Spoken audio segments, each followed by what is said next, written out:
So welcome everyone. And today I'd like to talk to you about the 3 stages of the yoga postures. So you probably heard me refer to this a lot in the classes if you're following along with the chair yoga or the gentle yoga or whatever class it is. But in the way I practice, my experience, there's 3 stages to the postures. So when you first begin, let's say you start a new posture, okay, and your body is not familiar with it. There is a period of the physical focus. This is stage 1.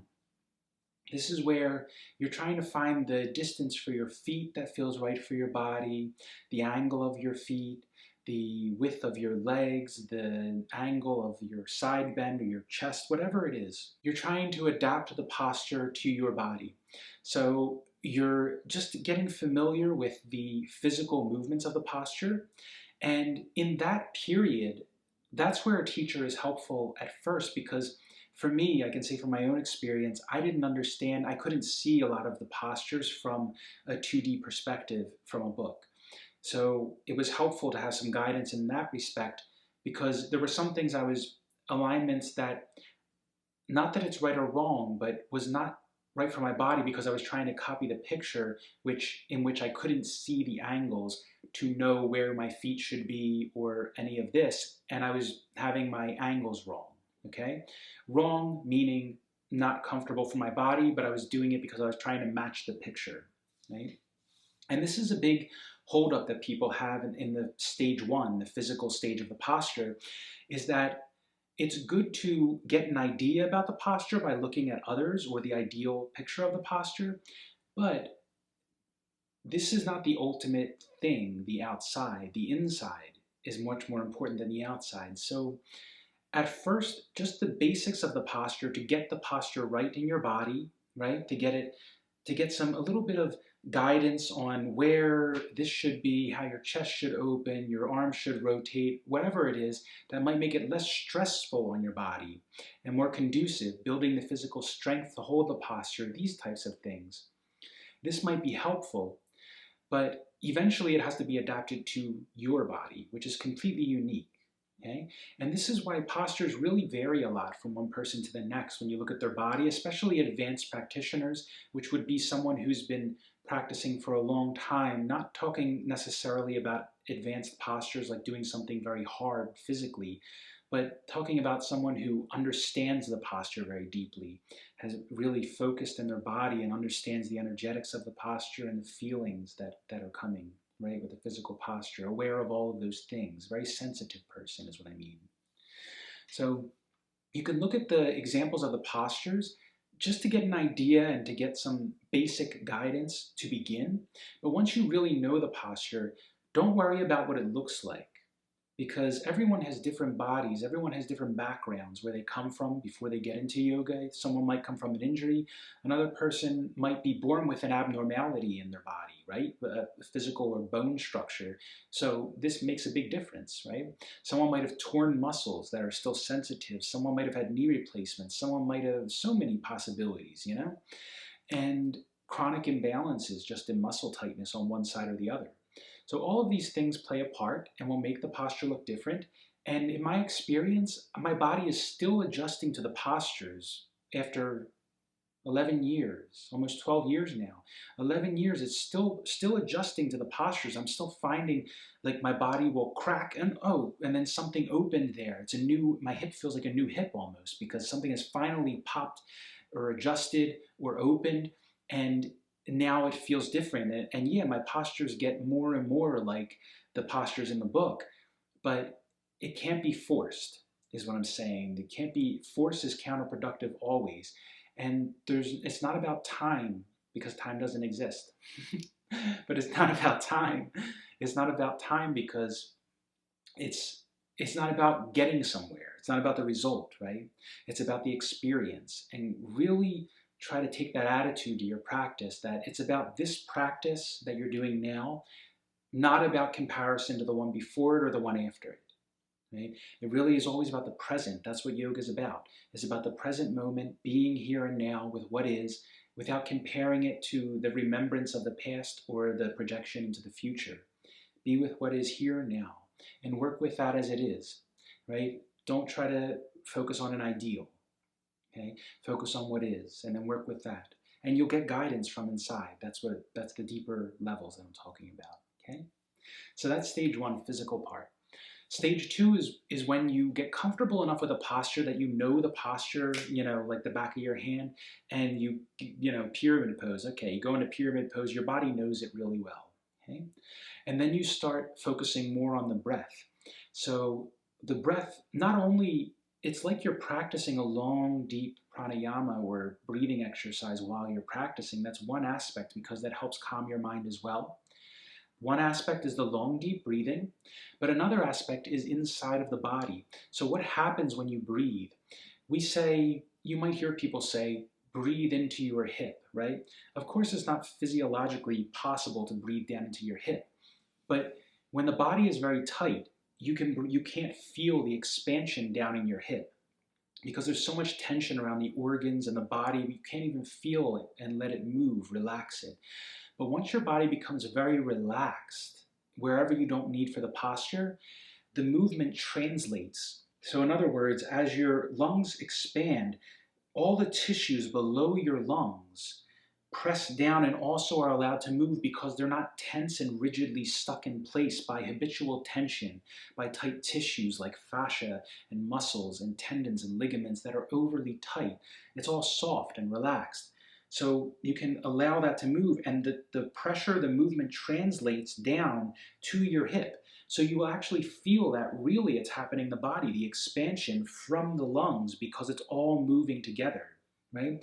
When something's really tight, this part is pressing down from the lungs, but this part is not moving, so everything's getting compressed in between. And this is what happens when we don't have that softness through the whole body. That's what we're working towards. We're keep softening, softening. It's not about getting stronger, tighter muscles. It's about getting more soft, more relaxed in the posture where it's effortless. It's a balance between effort and ease. So it's like a little bit of effort, a little bit of ease, and the ease in the posture. So it's almost like when something happens more energetically than with physical muscle, there's hardly any effort in it. It's very easy to do, okay?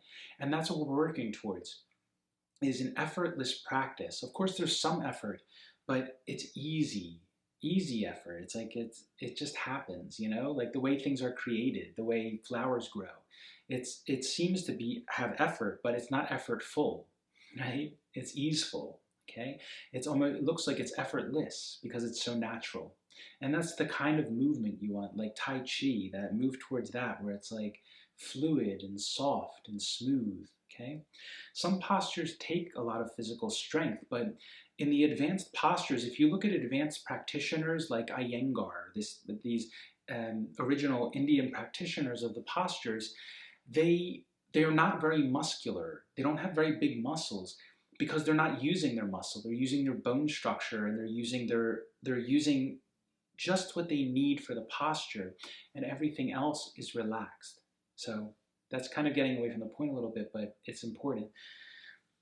Breathing down to your hip, you feel the expansion from your lungs, you feel it move down to your hip, and then you feel the change in the stretch. So say you're stretching your hamstring. You inhale deeply, and you feel the translation of the pressure, the expansion down to your hip, and you feel the expansion around your thigh, right? The back of your thigh, that muscle, the hamstring, and you're not moving anymore, so you're not making the posture deeper, but you feel the stretch increase because of the pressure created from the expansion moving throughout the body and translating all the way down to the back of your thigh to your hamstring, okay? And this is what I'm talking about. This is what I mean when I say stretching from the inside with your breath. You're stretching from the outside with the posture, and then from the inside with your breath. So you feel the stretch change even though you're not moving further into the posture. You feel the stretch change, and there's relaxation on your exhale. There's softening of any unnecessary tension that may have built up from not being aware of what's going on, okay? This is stage two, the movement of the breath in the body. Right? And the long, deep breaths. Your breath slows down, your breath becomes longer. That's another aspect of the practice. The longer you're practicing, ideally the breath should become longer and longer, right? So the practice would take longer and longer, or you would do less and less postures. It's not about squeezing anything in. Most important is that your breath slows down and lengthens as you continue to practice. Okay? So your mind's becoming more calm, you're becoming more present, your body is more relaxed, right? Remember, your body is always working towards being in a relaxed, rest and digest state, a calm nervous system, a parasympathetic nervous system, not sympathetic. We don't want to activate the fight or flight mode and get your body like a workout, like running on a treadmill. That's not yoga. That's not the yoga practice, right? That's not the way the postures are practiced. That's not the way healing happens in the body. Healing happens through a rest and digest state, so the body feels that it's safe and calm and can heal. Not like it feels like it's running from a tiger or something, right? So the third stage of the practice is the sensations in the body. And this is all natural process. So as you begin to watch the breath and feel the movement in the body, that expansion and contraction, you eventually become very sensitive, more and more sensitive in the body to what's happening in the body. And eventually you start to notice like there's so much going on in the body that it starts to absorb more and more of your attention, like 80% of your attention, because it's so interesting what's happening. There's so much going on that when you first start and you're not sensitive to the sensations in the body, then you don't feel any of that stuff, right? We just say we feel pissed or aggravated or angry, whatever. We don't know why. We don't actually know what that means, We just feel the emotion or the buildup of energy. But in the body, what's actually happening, right? You can start to feel that, the sensations, the energy in an organ, in different organs in the body, the tensions in the organs, very sensitive. And this is where you really start to understand your own body, right? And then your intuition can help you heal yourself because you can know what parts of your body needs where, and you start to listen to that more and more and know that, start to trust this, right? Because it knows what it's doing, it knows what it's talking about. So sensations can be tingling, vibrating, pressure sensation, heat or cold, any of these things, but energy is mostly felt, the way I feel it is like vibrating sensation, like if you've ever put your hands around when you're a kid, like those balls that have the energy that you have in school, they shoot the like little electricity that's very low amperage, and you can see it on your hands. If you feel that, or if you feel static electricity, you feel like static and you could feel it in your hands. I don't have any hair to create static here, but but if you could do that, you feel that static electricity in your hands, right before you're going to get a shock. That is very similar to what we're talking about with the sensations of energy in the body. And this sensation of energy is below all more gross sensations. In other words, if you feel a discomfort in your body, if you really pay attention and sit and breathe and relax and for a long time, eventually you'll start to see there's sensation underneath that more physical, intense sensation. And this is always there throughout the body because it's the life force, it's the life energy, it's the energy that's keeping your cells going in every cell of your body, in every part of your body. So that's what we start to pay attention to. And then you get guidance from inside. That's a very, very deep, advanced practice I'm talking about. But start working towards, focus on that as an advanced practice rather than worrying about what you can do physically. Doesn't matter because that changes all the time, right? With age, with accidents, or whatever happens in your life. But more importantly is that inner aspect of the practice, because that doesn't change. If you keep with that, it just gets deeper and deeper, more and more real, more and more holistic, and more self-guiding. Right? You start to need less guidance from outside, and you know what is right for your soul, for your heart, right? You know what's right for your body, which is all part of the same thing. Doesn't matter, all part of the same thing, aspects of different same thing. So I hope this has given you some clarity on what I'm talking about in the videos, about feeling the breath and the sensations and all that stuff. And start from where you are. If you have any questions, feel free, as always, to comment and I'll get back to you. And if you'd like some more videos on this kind of stuff, there's deeper aspects of the practice, let me know and I'll see what I could do. All right? So until next time, take care.